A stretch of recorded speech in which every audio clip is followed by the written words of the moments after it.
It is a quiet Saturday morning. David is stepping out of his house.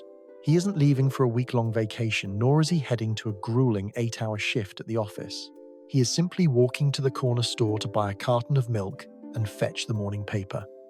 He will be gone for exactly 10 minutes, but as he puts on his coat and reaches for his keys, a dramatic scene unfolds in the hallway. His golden retriever Milo is having an absolute crisis. Milo's ears are pinned back, his tail is tucked, and he is letting out a high-pitched, desperate whine. He paces frantically between David and the front door, looking up with eyes filled with absolute tragedy. To Milo, David isn't just going to the store. David is vanishing into the dangerous unknown, perhaps never to return. David gives Milo a comforting pat and glances over at the living room sofa. There, bathed in a warm square of morning sunlight, is his tabby cat Luna. Luna watches David put on his shoes. She doesn't meow. She doesn't move to block the door. She simply lets out a soft yawn, offers a lazy, unbothered, slow blink, and rests her chin back on her paws, perfectly content to watch him leave. Closing the door behind him, David wonders what millions of pet owners have wondered. Why does my dog act like 10 minutes is a lifetime? And does my cat even care that I exist when I am not in the room? Welcome to Canura. Today we are taking a fascinating journey into the animal mind to decode how your dog and your cat perceive time absence and your eventual return. And make sure you stay for the final quiet moment of this video, because I am going to reveal the hidden, incredibly subtle way your cat says "I missed you," a gesture so quiet that most humans completely ignore it, yet it represents the absolute pinnacle of feline trust. It is the secret to an unbreakable bond. To understand why 10 minutes feels so drastically different to a dog and a cat, we must look past our modern front doors and dive deep into the sacred rituals of their ancient ancestors.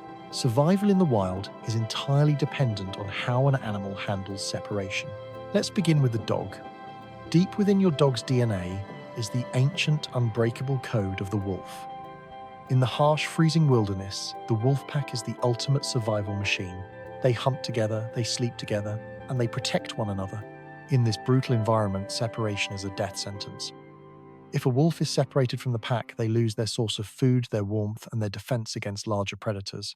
Because of this evolutionary history, your dog is biologically hardwired to view the pack as a single living entity. When you, the alpha, the center of their universe, walk out that front door, the pack is broken. Their survival instincts trigger a spike in the stress hormone cortisol. Their biology is screaming, the leader is gone, the pack is vulnerable. Now look at the elegant, solitary history of the cat.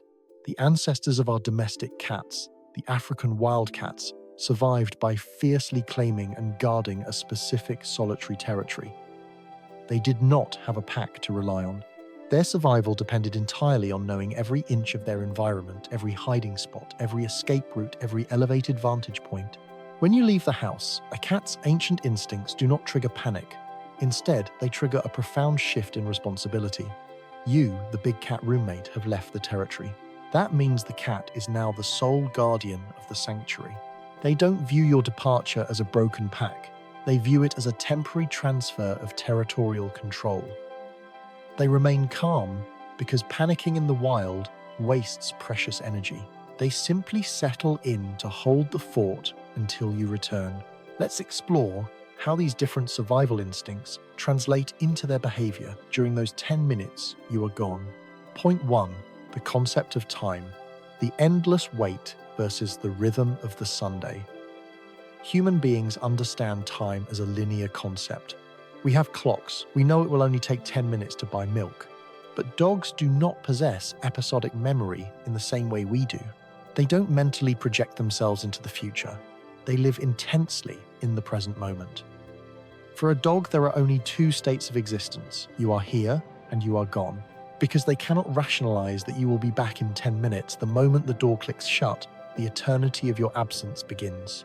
10 minutes or 10 hours feels remarkably similar to a dog's emotional brain. Cats, on the other hand, measure time through environmental cues and biological rhythms. They are masters of the daily routine. They notice the angle of the sunbeams moving across the living room floor. They hear the familiar sounds of the neighborhood. While they don't wear a watch, they have a highly accurate internal clock. If you leave for 10 minutes in the morning, Luna knows it is not her feeding time, nor is it the time you usually settle on the couch. Therefore, your short absence is simply a minor blip in her heavily structured daily routine. Point 2. The activity of absence. The vigil versus the overseer. What do they actually do when you are gone? If you set up a hidden camera, you would see that Milo the dog often assumes the vigil. He might pace nervously between the hallway and the window. He might lie down directly against the front door, pressing his nose to the crack to catch your scent. He is actively, physically waiting. He puts his own life on pause because his life revolves entirely around your presence. Luna the cat, however, becomes the overseer. Once the door closes, she might finally jump onto the kitchen counter, a place she knows is off limits when you are home. She might systematically patrol the perimeters of the living room, rubbing her cheeks on the furniture to refresh her scent markers. Once she is satisfied that the territory is secure, she will find the warmest, safest spot and enter a light polyphasic sleep. She is not waiting for you. She is confidently managing the space in your absence. Point 3. The ritual of the return. The celebration versus the reintegration. 10 minutes later, David's key turns in the lock. The dog's reaction is an explosive celebration of survival. Milo jumps, he spins in circles, he brings a toy, and he might even let out a happy cry. In his mind, the broken pack has been miraculously reunited. The alpha has survived the dangerous outside world and returned to them. It is a moment of pure, unadulterated relief and joy. But watch the cat. When the door opens, Luna does not run to greet David. She might slowly stand up from her sunbeam, perform an incredibly long, luxurious stretch, and let out a quiet, vibrating trill.